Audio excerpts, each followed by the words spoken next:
Just down Block Street, behind this red door and down some stairs, is a not-so-hidden gym where adults can go, have an amazing drink, and maybe come out a pinball wizard.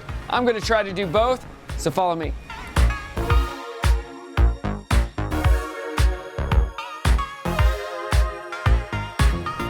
Hey, I'm here at Pinpoint on Block Street in Fayetteville with owner Bo. Bo, tell us about Pinpoint. How did this get started? What was the idea? Man, it was such a battle. And the odd thing about this bar is it never had anything originally to do with pinball, believe it or not. Really? Was the name Pinpoint even before? Nope. It was going to be Block 23. Okay. And it was going to be a basement speakeasy.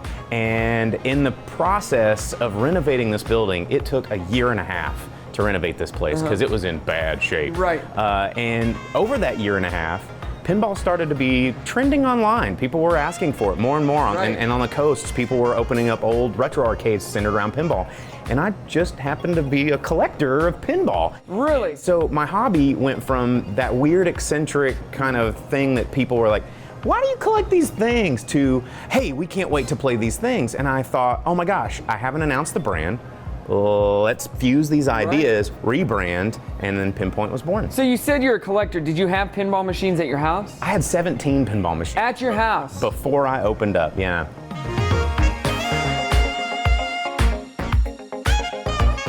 So how old were you when you decided, I love pinball? Oh man. Especially over other gaming systems like arcade or anything. Well, there's something that's so unique about pinball because it's a marriage of mechanical engineering, electrical engineering, art, carpentry. Like, there's so many things that go into this very hilarious, elaborate Rube Goldbergian sort of machine that just entertains you for a minute. And when I was probably 10 or 11, and I didn't understand the games. I thought they were really cool. And as I got into high school, I started to understand them a little bit more, but I still couldn't find them. Right. You know, I had to, like, my bowling alley had one. There was a gas station that had one. I said, one day I'm gonna own a pinball machine, and it's Funhouse, and I have it now. That's awesome. But I fell in love with it, and when I first bought my to-own pinball machine as a grown adult to repair, and repaired it, and it came back to life, I was hooked, I was bit, and I was like, I have to get more. How many pinball machines are in Pinpoint right now? We have just about 30 here in the collection at the bar. And do you ever switch them out? Every month. So at the end of every month, we do a tournament, last Tuesday of every month, and we bring in a new game, kind of put an old one on hiatus, take it back to the old workshop, and then that one stays for a while until we just slowly cycle out new games. That's cool. And how do you decide which one you're going to rotate?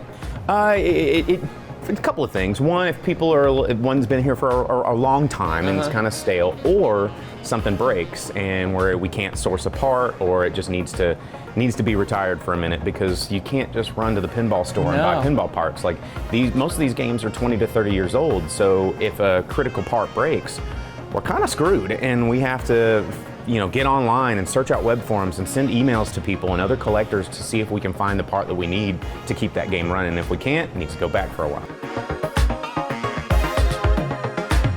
So I don't know much about pinball at all. Isn't just the ball goes around and you hit it? Brock. You got to teach me. I know nothing. Pinball is one of the most intricate, complicated, and nuanced games that you can play. And it disappeared for about 15 years. Like in 1999, all but one company stopped manufacturing pinballs, and it almost disappeared. And that was Stern Pinball. And they kept churning them out, like maybe one a year, but now that it's gotten back, there's like 6, 7 companies pumping out new games every single year. And people are really kind of rediscovering the game. And it's a lot more than flicking a ball around and watching pretty colors flash in your face. There are shots and skills and objectives and things that unlock as you progress your way through the board. And each table is different. Much like any sport, there's core concepts that are around that guide you through the game. And so once you kind of understand a little bit of those concepts, you can really understand these games, unlock these games, and every time is a new experience because you're playing with physics. And so the ball is battling you. Right.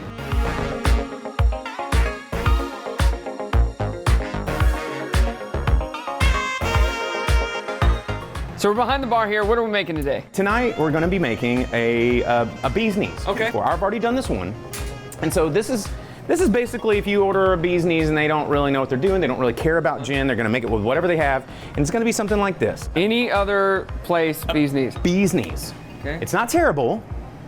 It's like lemonade, honey. Yeah, it's not bad. It's not bad. You could drink them. No. But I'm gonna make you my bee's knees. Okay. Okay. And a good classic, it's all about ingredients. Right. Just like cooking. You know, you use bad ingredients, you're gonna have a bad product. You use good ingredients, you're gonna have a good product. Okay. So a bee's knees is just a classic marriage between gin, lemon, and honey. Super simple. And so there is a gin out of Vermont called Bar Hill that they actually have an apiary on site, and they distill their gin with honey.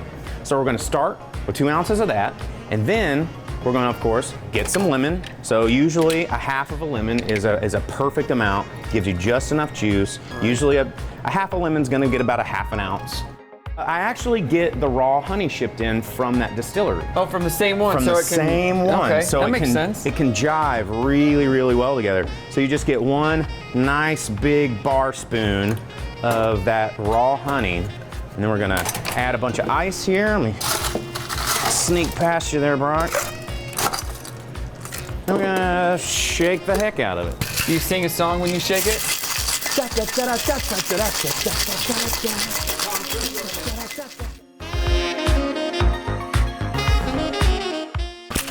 So then you break the seal. We get our strainer, a little bit of a lemon twist.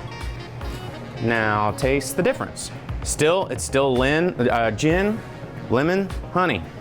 Smells delicious.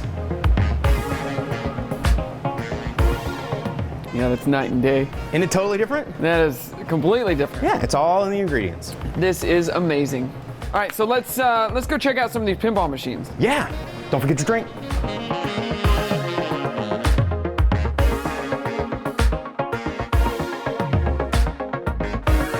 Funhouse. This is your game, right? It is.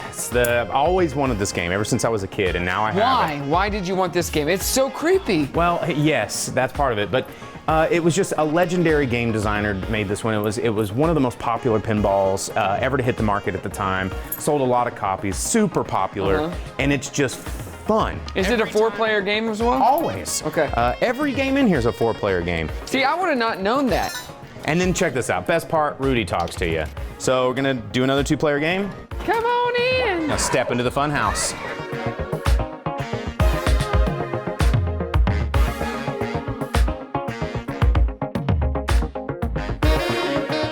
Well, that was a lot of fun. If you're looking for a good time, get down here to Pinpoint on Block Street. Bo, you may have won that game, but I won the free game, and I'm gonna get back to that now. Get at it. Need the practice anyway.